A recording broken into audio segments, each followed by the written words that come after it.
오늘은 그 갈라디아서 5장 22절 23절에 나오는 성령의 9가지 열매 중 세 번째 열매를 가지고 말씀을 전하겠습니다.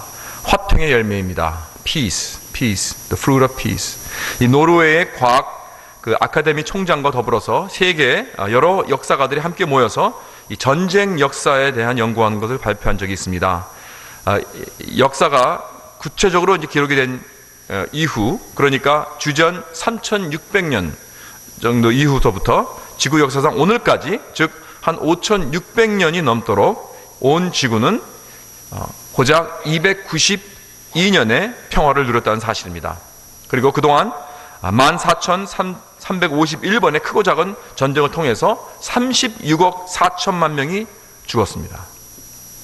오늘도 미국은 이 아프가니스탄 지역에서 전쟁을 치르고 있고, 중동 지역에서 테러와 전쟁을 싸우고 있습니다. 우리 한국도 아직은 전쟁 중입니다. 당분간 휴전이지 아직 평화조약을 맺지 않았습니다.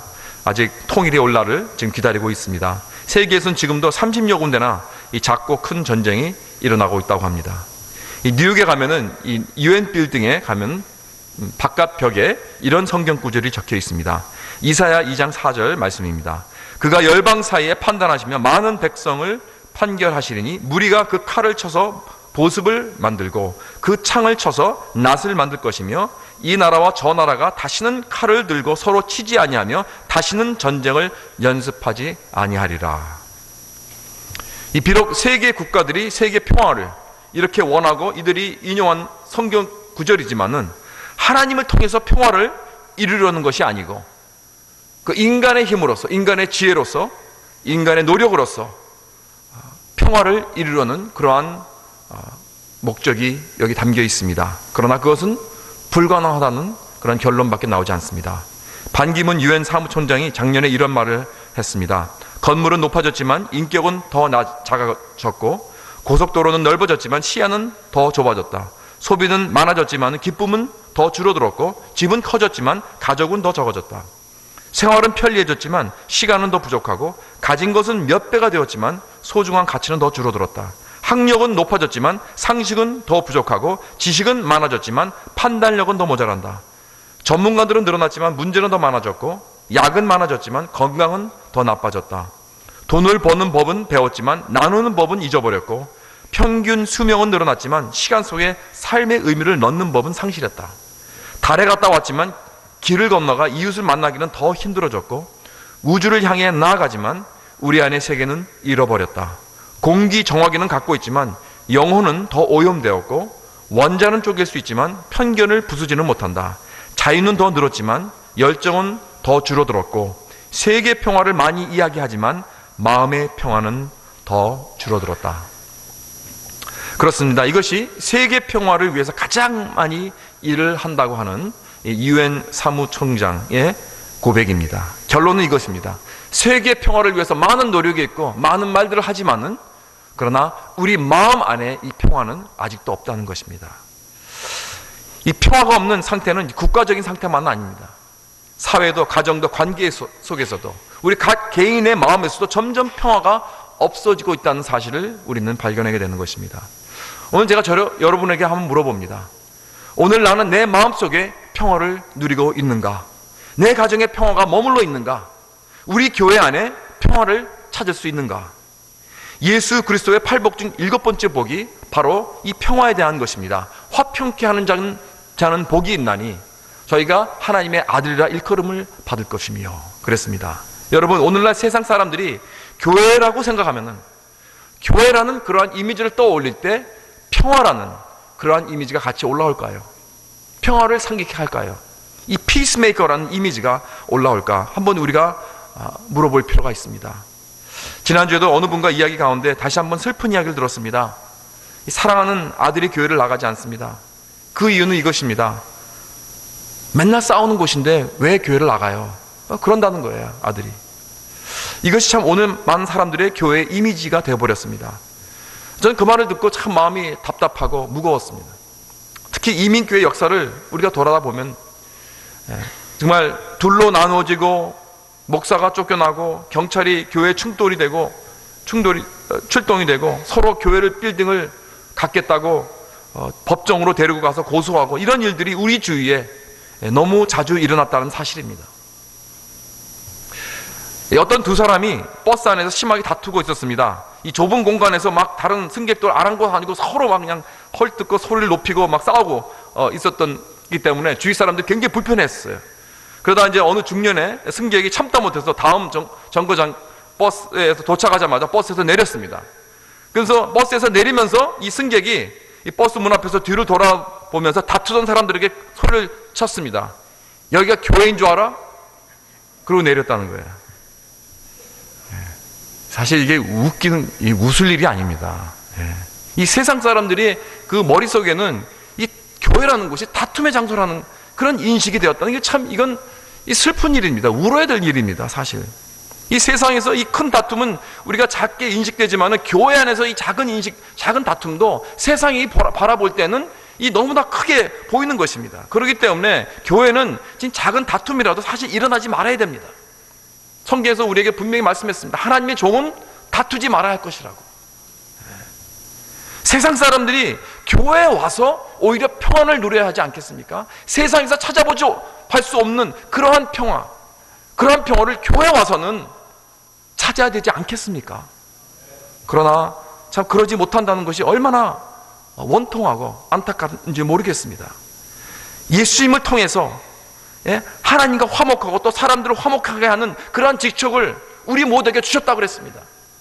이 화목하게 하는 직책. 그렇기 때문에 우리는 화평케 하는 하나님의 자녀들입니다. 그래서 우리가 세상 사람들을 만날 때 그 사람들이 우리를 보고 화평을 볼 수 있어야 되고 화평의 열매를 우리에게 만나볼 수 있어야 됩니다. 그래서 세상에서 찾아볼 수 없는 그러한 화평을 누리고 있는 저 사람들은 도대체 누군가? 나도 그러한 화평을 누리고 싶다. 나도 그러한 평안이 내 마음속에 있으면 좋겠다라는 생각이 우리들을 통하여서, 우리 크리스찬들을 통하여서 나와야 될 줄 믿습니다. 오늘날 예수 모르는 자들이 마음의 평안을 찾으려고 우리 교회에 왔을 때 진정한 평화를 만날 수 있을까요? 2000년 8월 10일 시카고에 있는 윌로 크릭 그 리더십 컨퍼런스에 특별 강사가 초청이 됐는데 누군지 아십니까? 빌 클린턴 대통령이었습니다. 그가 아직 대통령직에 이제 물러나지 않고 이제 다음 자기 부통령인 엘 고를 이제 이렇게 추천하면서 캠페인 하려고 이제 돌아다니고 있었을 때입니다. 그러니까 2000년이 마지막 연도죠. 그때 윌로 크릭의 리더십 컨퍼런스에 특별 강사로 초청을 받았는데 거기에는 한 4,000여 명의 목사님들이 매년 옵니다. 와서 리더십을 배우고 크리스찬 리더십을 배우는데 저도 간 적이 한 번 있습니다. 근데 그때는 안 갔죠. 그래서 제가 한 비디오로 봤어요. 클린턴이 나온다니까 그래도 한번 관심을 갖고 한번 봤습니다. 비디오로. 제 기억으로는 그 당시에는 클린턴은요, 이 미국 교계에서는 아주 사탄으로 찍혀 있었어요. 다 싫어했습니다. 저도 물론 그랬고요. 물론 뭐 사탄까지는 아니더라도 어쨌든 간에 그 사람은 아니다. 아주 이 교회의 가장 크리스찬들이 제일 미워하고 싫어하는 공인 넘버 원이었어요. 어쨌든 간에. 그러니까 그 자리에 올 수 있는 사람이 아니었습니다. 어떤 무슨 몰매는 맞지 않겠지만 하여튼 그 사람은 그냥 부인 초기 때부터 섹스 스캔들 모니카 루인스 사건에다가 그냥 도덕성은 땅에 떨어져 있죠. 역사상 가장 리버럴한 그런 대통령으로서 낙태법 이런 거 계속 패스하죠. 동성연애자의 챔피언이죠. 그렇기 때문에 개신교 목사님들 앞에서 클린턴 대통령은 그 자리에 나올 수 없는 사람입니다, 사실. 그래가지고 윌로 크릭 교회 담임 목사님 빌 하이버스 목사님이 그분을 초대를 해가지고 이 전국적으로 그렇게 비평을 많이 받고 또 그 자리에 모인 그 목사님들에게서도 그렇게 비평을 받고 자기 교인들도 많이 떠났습니다. 그래서 너무 화가 나가지고 교인들까지. 그러면 왜 이렇게 위험을 감수하고 끝까지 클린턴 대통령을 세우는 것입니까? 이분이 이 발달은 8년 전으로 올라갑니다. 당시 클린턴이 이제 아칸소주 주지사로 있었을 때 벌써 이제 이미 대통령 당선이 되었습니다. 그리고 미국의 이제 저명 종교 지도자들을 몇 명을 이제 그의 맨션에 이제 초대를 했습니다. 그 중에 한 명이 빌 하이브였어요. 그때 클린턴이 하이벌 목사님을 옆에 이제 살짝 폴로사를 하면서 부탁을 했습니다. 내가 앞으로 이제 대통령이 되어서 백악관에 들어갈 텐데 나를 한 달에 한 번씩 만나달라고. 그래서 나에게 그 영적 조언을 좀 해달라고. 영적 어드바이저가 돼달라고. 그렇게 부탁을 했어요. 그때 빌 하이벌스 목사님이 약속을 했습니다. 그렇게 하겠다고. 그러나 지난 8년 동안 이 약속이 깨어질 위기를 수도 없이 많이 당했다 그러는 거예요. 왜냐하면 참 그 빌 클린턴이 정말 스캔들이 터질 때마다 또 그런 어려운 일들이 일어날 때마다 많은 목사님들이 그랬어요. 빌 하이벌스 왜 그거 찾아가냐, 그런 사람은. 너도 같은 그렇게 넘어가는 거 아니냐, 왜 이렇게 타협을 하냐, 막 이렇게 하면서 그렇게 비난이 쏟아졌다는 것입니다. 그래서 본인도 많이 흔들렸다고 합니다. 내가 이걸 계속 왜 해야 되는지, 이런 쓸데없는 비난을 받아가면서. 그러나 빌 하이벌스 목사님 내린 결론이 이겁니다. 이 사람 또한 한 명의 외롭고 힘든 죄인일 뿐이며 대통령이 이전에 하나의 죄인으로서 하나님의 용서와 도움을 받아야 할 불쌍한 영혼이라는, 그렇게 깨달은 거예요. 그래서 결론을 내렸습니다. 끝까지 내가 이 사람을 섬기겠다. 그래서 위험을 감수하기까지 하면서 클린턴을 붙들고 포기하지 않았던 것입니다. 그리고 그날 마지막 이제 클린턴이 나가기 전에 윌로 크리크 리더십 컨퍼런스에 초청을 해서 강사로 부른 것입니다. 그 이제 하이벌 목사님이 이제 클린턴이 등장하기 전에 관중에게 이렇게 말했다고 합니다. 우리는 하나님의 용서를 필요로 하는 인간일 뿐입니다. 그 어떤 인간도 완전하지 않습니다. 교회만은 진리와 함께 사랑과 용서의 덕을 실천해야 하지 않겠습니까? 그를 하나님이 세우신 대통령으로 맞이하십시다. 그리고 늘 실수하기 쉬운 한 인간의 정직한 이야기를 들어봅시다 하고 이렇게 목사님들한테 얘기를 했어요. 그리고 이제 클린턴이 딱 입장한 거 봤는데 다들 기립박수 하더라고요. 그래도. 그래서 이제 한숨 났습니다. 그래서 그 딱 첫 얘기를 하는데 그 빌 하이벌 목사님이 클린턴이 그러더라고요. See, it wasn't that bad. 그러죠? 이제 그렇게 하면서 이제 뭐 이렇게 괜찮지 않냐. 우리 클린턴도 많이 긴장을 했나 봐요. 어떠한 반응이 나올지 모르니까 목사님들이. 그래서 이제 둘이서 스튜 의자에 앉아가지고 인터뷰식으로 이제 이야기를 나누면서 이제 시작을 하는 거예요. 그러니까 이야기를 통해서 클린턴 대통령이 이제 언제 처음 자기가 예수를 영접했고 어떻게 정치에 뛰어들게 되었고 또 자기의 어떤 성공 사례, 뭐 실패 이런 것들을 다 이야기하면서 정치인들에게 있어서 정말 신앙이 얼마나 중요한 것인지, 그리고 목사님들이 그들에게 어떠한 도움을 줄 수 있는지, 그게 얼마나 중요한 역할을 하는 것인지 솔직하게 아주 진지하게 이야기하는 것을 보았습니다. 저도 사실 그 당시 클린턴은 뭐 정말 싫었어요. 이렇게 마음에 막 미움이 많이 왔습니다, 솔직히. 근데 제가 그 비디오를 보면서 한 가지 느낀 게 있습니다. 그 사람도 죄인이다. 나 같은 죄인이다. 하나님의 은혜로 구원받은 형제다. 하나님이 세우신 이 미국 나라의 대통령이지만은 나같이 연약하고 실수하고 넘어지고 수족하면서 최선을 다하려고 노력했던 그러한 사람이구나 하는 것을 보게 되는 것입니다. 그러면서 내가 정말 그 사람을 막 욕하며 미워하며 손가락질할 그런 권리가 나는 없구나 하는 걸 난 깨달은 거예요. 그리고 교회가 그를 그렇게 중요하는 것은 그건 잘못된 것이다. 오히려 더 그를 위해서 기도해야 될 것인데 그것은 아니고 그렇게 비판의 소리를 하고 사탄이라고 그러고 이러한 것은 이건 옳지 않다, 그런 생각이 들었습니다. 클린턴이 그 자리에서 이런 말을 하더라고요. 정치가는 정말 목사가 옆에 있어줘야 합니다. 저만 봐도 그것을 잘 알 수 있지 않습니까? 병자에게 의사가 필요한 것처럼 저 같은 사람에게는 교회가 더욱 필요하다고 생각합니다. 이렇게 솔직하게 고백을 했어요. 그러니까 빌 하이벌 목사님이 이제 다 이야기가 끝난 후 클린턴 대통령의 어깨를 손에 얹고 아주 뜨겁게 기도를 해줬습니다. 그리고 이제 퇴장하니까 그 많은 그 목사님이 다 일어나가지고 정말 기립박수를 쳐주었습니다. 그러면서 전 빌 하이벌스 목사님 정말 감사하다 생각했습니다. 그 목사님은 대통령을 위해서 자기를 희생하면서까지 미국 교회와 그 사람과 다리를 놓아준 것입니다. 그야말로 화평케 하는 자가 아닌가. 정말 화평하는 하나님의 아들의 모습을 본 것입니다. 저는 한국에서 그 예전에 전두환 대통령이 그 백담사로 가기 전에 교회를 찾아갔다고 하는 말을 들었습니다. 그런데 누구 하나 반겨준 사람이 없었다고 합니다. 그래서 절로 달았다는 그런 말이 있습니다. 그래서 한번 생각해 봅니다. 만약에 한국 교회에 빌 하이벌스 목사님 같은 그런 분이 있었다면은 이 전두환 대통령도 어쩌면 주님 앞에 돌아오지 않았겠는가 한번 생각해 봅니다. 교회가 섬기는 하나님은 성경에서 평화의 왕이라고 합니다.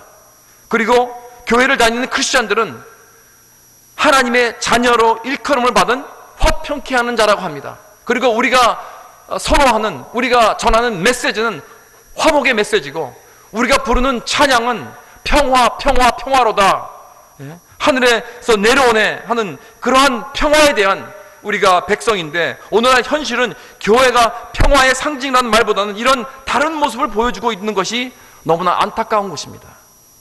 세상에서 가장 화평한 곳이 있다면 교회가 돼야 될 줄 믿습니다. 세상 사람들이 어디 가서도 찾아볼 수 없는 그러한 평화를 우리 CMC 교회에 와서는 찾을 수 있어야 할 줄 믿습니다. 오늘 우리 본문을 보겠습니다. 여기 26절에 보면은 이 보혜사라는 말이 나옵니다. 보혜사. 보혜사가 누구입니까? 보혜사는 성령이죠. 그렇죠? 성령. 곧 아버지께서 예수 이름으로 보내실 성령이라고 그랬습니다. 예수님이 27절에 이제 제자들에게 남겨주실 그 평안의 말씀을 전하시기 전에 먼저 성령님의 사역을 말씀하십니다. 성령님의 사역은 무엇인가?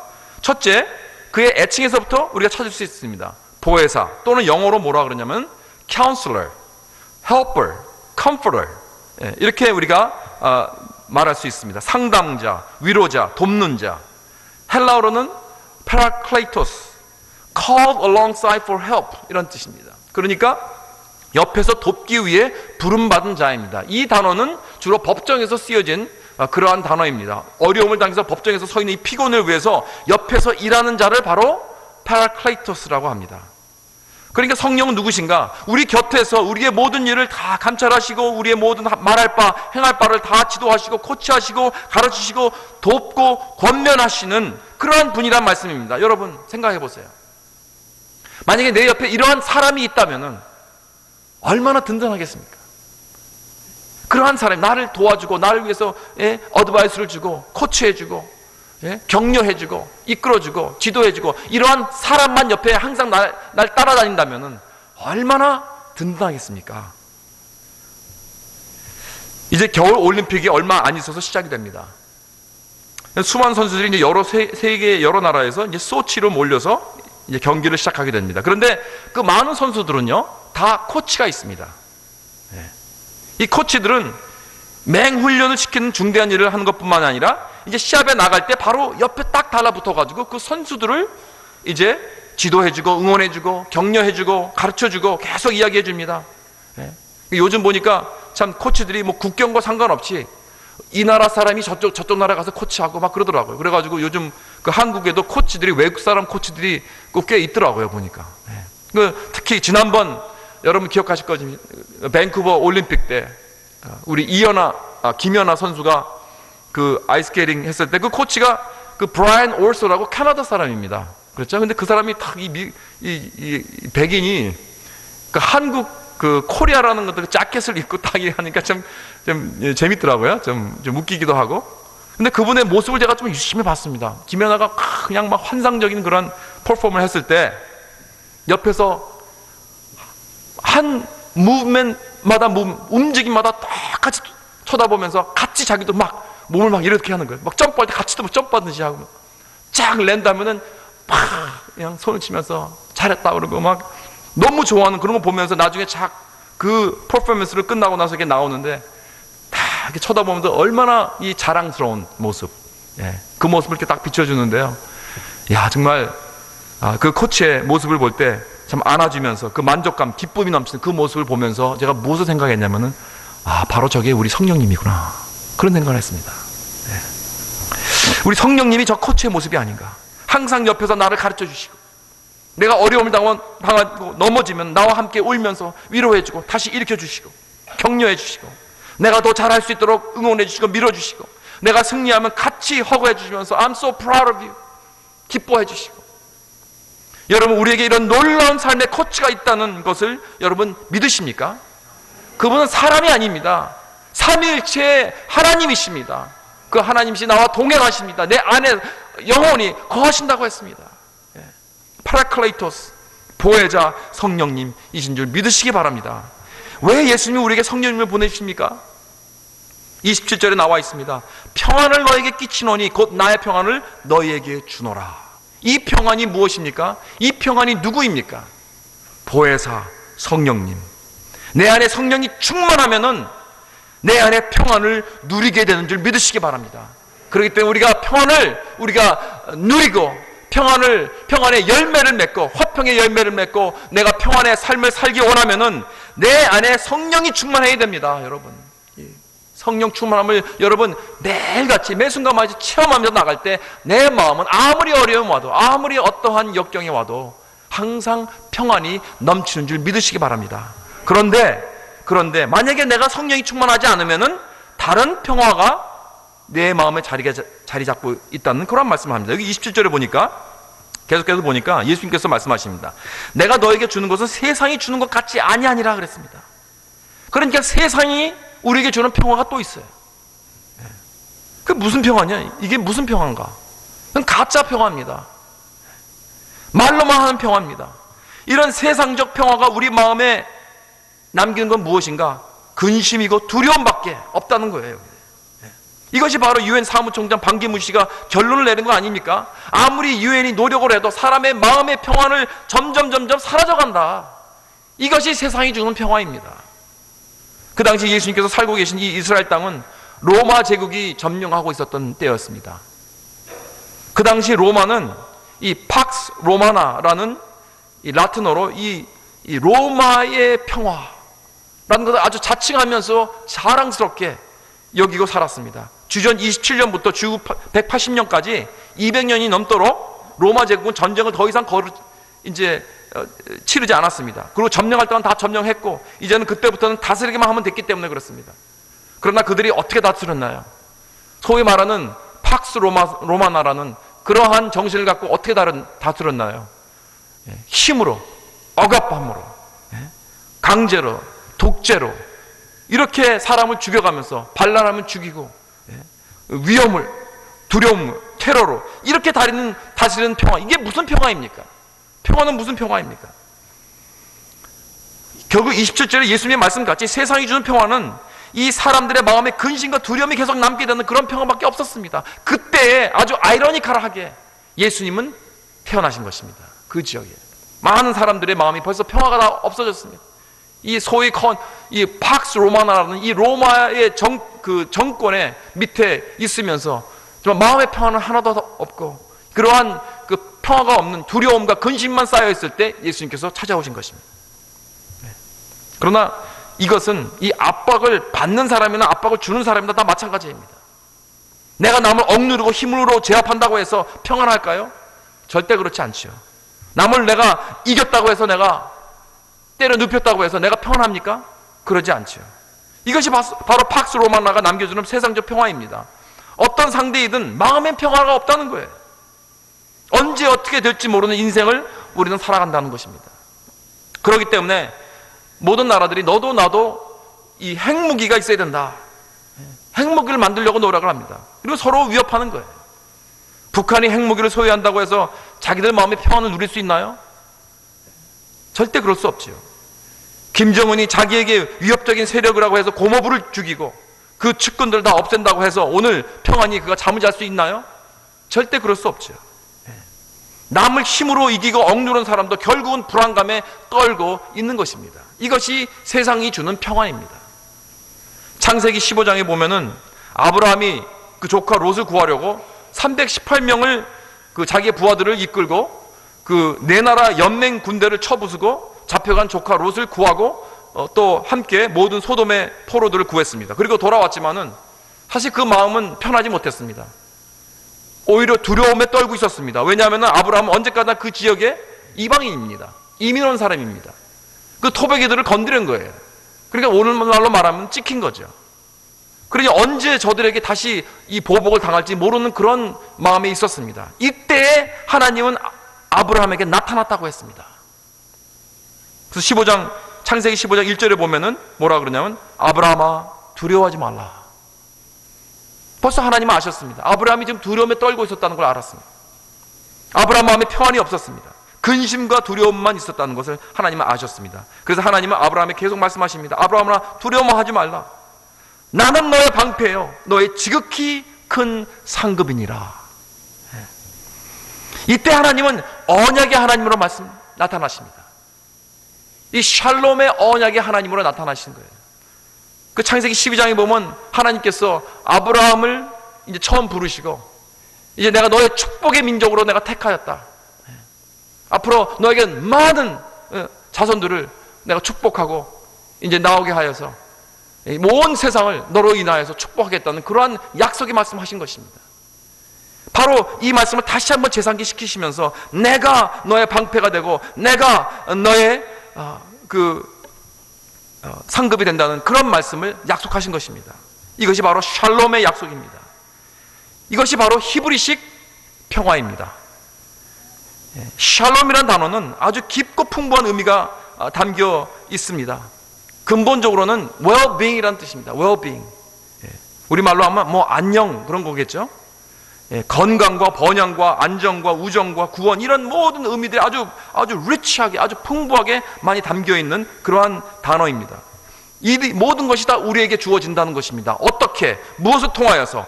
하나님과 우리의 관계가 회복되면서, 우리가 하나님과 하나가 되면서, 하나님이 우리와 함께 하시고 축복하실 때 이런 일이 이루어진다는 것입니다. 그러니까 우리는 하나님과의 관계 속에서 이러한 샬롬이 우리 가운데 이루어진다는 이런 말씀입니다. 어떤 절대 위협과 압박감이나 강제로 다스림에서 오는 것이 아닙니다. 그래서 이스라엘 사람들은 서로 인사할 때 우리는 안녕하세요 하죠. 참 비슷한 것 같아요. 우리는 안녕하세요 하죠. 그 사람들은 샬롬 그럽니다. 그렇죠? 하나님의 놀라운 평화가 너와 함께 있으리라. 이러한 평화, 다시 말해서 하나님과 회복하라는 말입니다. 하나님과의 관계에 있어서, 관계에서 통해서 오는 이 놀라운 평화를 누리라는 것입니다. 얼마나 좋습니까? 하나님께서 주시는 이 샬롬 안에서는 절대로 근심과 두려움이 없습니다. 왜냐하면 비록 나는 약하나 주님은 강하기 때문에 그렇습니다. 나는 넘어질 수 있습니다. 나는 연약해서 내 삶에서 그 모든 실수와 죄로 인하여서 그 샬롬을 깨트릴 수 있습니다. 그럼에도 불구하고 하나님은 샬롬의 하나님으로서 나를 놓지 않으십니다. 여러분, 하나님 미리 아셨어요. 하나님께서 독생자 예수 그리스도를 우리에게 주실 때는 우리가 넘어지고 쓰러지고 우리가 하나님께 등 돌리고 이러한 것을 다 아셨습니다. 아직 죄인 되었을 때 독생자 예수 그리스도를 우리에게 주셨다고 했습니다. 그러니까 그럼에도 불구하고 하나님은 하나님으로서, 샬롬의 하나님으로서 나를 놓지 않으신다. 왜? 샬롬 안에는 하나님의 일방적인 약속이 있으니까. 하나님이 아브라함에게 나타나셨을 때 바로 이 샬롬의 언약을 주신 것입니다. 오직 그랬을 때 아브라함은 진정한 모든 그 안에 있었던 근심과 두려움이 다 사라져버린 것입니다. 사랑하는 성도 여러분, 지금 근심과 두려움에 사로잡혀 있습니까? 하나님께서 우리에게 오늘 샬롬의 약속을 주셨습니다. 믿으시기 바랍니다. 우리 한번 따라서 해볼까요? 아브라함아, 두려워 말라. 나는 너의 방패요, 너의 지극히 큰 상급이니라. 아멘. 여러분, 이번에는 여기 아브라함 대신 각자 여러분의 이름을 한번 넣어보시기 바랍니다. 상용아, 두려워 말라. 제 이름 넣지 마시고요. 여러분 이름을 넣으세요. 여러분 이름을. 다시 한번. 상용아, 두려워 말라.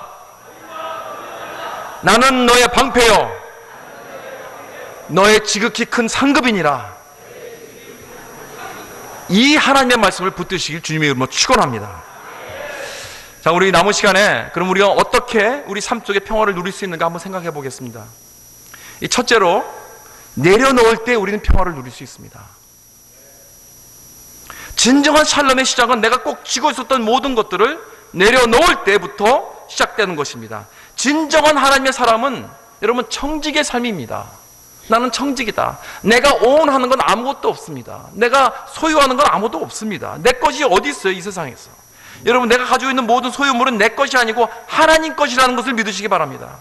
모든 재물, 돈, 소유물 다 하나님입니다. 내가 그것을 깨달을 때 그때부터 나에게 평안이 오는 것입니다.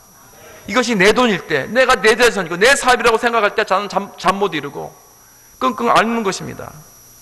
그러니까 내 마음에 평안치 못하는 것이죠. 사람도 믿지 못하고 저 사람이 혹시 내 것을 지금 뺏어가려고 그런 것이 아닌가. 그리고 자꾸 사람을 이용하려고 그러고 재물을 사랑하고 사람을 이용하고 반대가 되어야죠. 사람을 사랑하고 재물을 이용해야 되죠. 그러니까 항상 그런 사람들은 삶이 경직되어 있습니다. 딱딱해가지고 싸울 태서만 갖고 있는 거예요. 그러나 나의 소유물은 다 하나님 것이고 나는 그냥 그분의 청직이라는 것을 생각하면 내 마음에 평화가 밀려오게 되기 시작하는 것입니다. 그래서 시편 24편 1절 말씀에 땅과 거기 충만한 것과 세계와 그 중에 거하는 자가 다 여호와의 것이로다. 믿습니까? 다 하나님 것입니다. 여러분, 이 청직의 삶을 살아가시는 저와 여러분 되시길 주님의 이름으로 축원합니다. 이 사랑과의 관계도 마찬가지입니다. 관계도 내려놓으세요. 여러분, 내가 사람을 소유할 수 없습니다. 여러분의 자녀들도 다 하나님 것입니다. 내 것이라고 생각하면 안 됩니다. 우리는 그저 하나님께서 당분간 맡겨주신 거예요. 그래서 우리는 부모의 역할을 하는 것입니다. 내 소유가 아닙니다. 우리 자녀들 내려놓으시기 바랍니다. 잠언 22장 6절에 그랬습니다. 마땅히 행할 길을 아이에게 가르치라 그랬어요. 근데 영어로 보니까 뭐라 그랬냐면 train up a child in the way he should go 그랬어요. 그러니까 우리 아이가 갈 길을 가도록 준비시키라는 거예요. 우리 부모들은 그거 하는 거예요. 아이들이 자라나서 이제 갈 길을, 누구의 갈 길입니까 그게? 내가 원하는 갈 길을 아이들에게 주는 건가요? 하나님께서 벌써 정해 놓으셨어요. 갈 길을. 그러니까 우리가 할 일은 뭐냐? 말씀으로써 또 기도로써 그들을 이끌시키고 모든 필요한 것들을 다 준비시켜서 자라게 해서 나중에 인생의 갈 길을 말씀 가운데서 하나님과 교제의 가운데서 자기네들이 디스커버해서 찾아서 갈 수 있도록 우리가 밀어주고 이끌어주는 것입니다. 내가 원하는 길로 가라는 것이 아니죠. 그리고 나면은 하나님이 이제 지도하시고 하나님께서 인도해 주십니다. 많은 경우에 부모님들이 자녀들은 꼭 쥐고 내가 컨트롤하려고 그러다 보니까 하나님께서 일을 못하게 하시는 거예요. 다시 말해서 많은 부모들이 하나님의 역할을 하려고 그래요. 넌 내가 하라는 대로 해라. 왜 자녀들이 다 커서도 내가 하라는 대로 합니까? 하나님께서 하라는 대로 해야죠. 그렇기 때문에 자녀들 삶 속에 여러분 하나님 노릇하지 마시기 바랍니다. 우리는 언제까지나 부모입니다. 부모도 청지기입니다. 자녀들을 내려놓으십시오. 하나님께 맡기십시오. 하나님께서 더 잘 인도하실 줄 믿습니다. 어떻게 우리가 하나님께 맡길 수 있나요? 우리는 기도로서 계속 사랑하고 자녀들에게 심어놓으신 그 믿음이 자라날 수 있도록 우리는 계속 뒤에서 뒷바라지 해주고 그거예요. 그러다 보면 하나님께서 이제 테이크오버 하십니다. 그럴 때 우리 자녀들은 하나님께서 원하시는 그런 아름다운 하나님의 계획 안에서 무럭무럭 자라며 하나님의 뜻을 이루는 귀한 주님의 종이 될 줄 믿습니다. 그 다음에 또 한 가지 내려놓을 것은 뭐냐면 어떤 용서 못할 관계입니다. 그것도 내려놓으십시오. 그 사람도 내려놓으세요. 붙잡고 늘어지지 마시기 바랍니다. 내가 용서 못하면 나만 골병 드는 것입니다. 여러분, 용서란 상대방을 위한 것보다는 먼저 나를 위한 것입니다. 내가 놓아줘야 되는 거예요. 용서 못하기 때문에 고통 속에서 살아가는 사람들이 얼마나 많은지 모릅니다. 요셉이 총리 대신이 되고 나서 형들을 이제 극적으로 만나죠. 그리고 그들에게 이렇게 말합니다. 당신들이 나를 이곳에 팔았으므로 근심하지 마소서, 한탄하지 마소서. 하나님이 생명을 구원하시려고 나를 당신들 앞서 보내셨나이다 그랬습니다. 동생 요셉을 애굽의 노예로 팔아먹은 이 형들이 13년이 지난 후에 자기들이 이 총리 대신이 되어버리는 이 요셉 앞에서 이렇게 무릎 꿇고 있을 줄 꿈에도 생각 못했던 것입니다. 그래서 이 형들은 요셉인 것을 깨닫고 나서 이젠 죽었다 그런 것이죠. 그렇게 부들부들 떨고 있었을 때 바로 요셉이 이렇게 말한 것입니다. 여러분, 요셉의 대답을 보면요, 가만히 보세요. 하나님이 여기 창세기 45장 5절부터 9절까지 하나님이라는 말이 양작 5번이 나옵니다. 하나님이 생명을 구원하셨고 하나님이 큰 구원으로 당신들의 생명을 보존하셨고 나를 이리로 보내신 자는 당신들이 아니요 하나님이시라. 하나님이 바로 바로의 아비를 삼으시며 하나님이 나를 애굽 전국의 주로 세우셨으니 이런 모든 배후에는 다 하나님이 역사하셨다는 말씀입니다. 하나님이 주어가 된 거예요, 그 사람이. 이것이 요셉을 살려낸 한마디입니다. 하나님이 하셨어요. 만약 요셉에게 이런 믿음이 없었다면 그는 분노와 증오와 복수심에 불타서 결국 그는 골병들어 죽었을 것입니다. 사랑하는 성도 여러분, 혹시 억울한 일을 당하셨습니까? 누구에게 상처를 입으셨습니까? 배신을 당하셨습니까? 그래서 내 마음에 평화가 없습니까? 그렇다면 내 마음의 평화를 다시 찾는 빠른 방법은 그 사람을 내려놓는 것입니다. 하나님 앞에 맡기는 것입니다. 그래서 하나님이 배후에 다 이 모든 일을 컨트롤하고 계신다. 이것을 통하여서 하나님께서 그래도 모든 것을 합력하여 선을 이루실 줄 믿는다 하면서 주님 앞에 서야 될 줄 믿습니다. 어떤 여자가 고속도로에서 차를 운전하고 가다가 앞에 갑자기 차들이 쓴 거예요. 그래서 급히 브레이크를 밟으면서 뒤를 보니까 큰 트럭이 계속 속도를 내면서 달려오고 있었답니다. 그런데 그 트럭이 브레이크를 밟기는 너무 늦었어요, 이제는. 그래서 순간적으로 이제 난 죽는구나.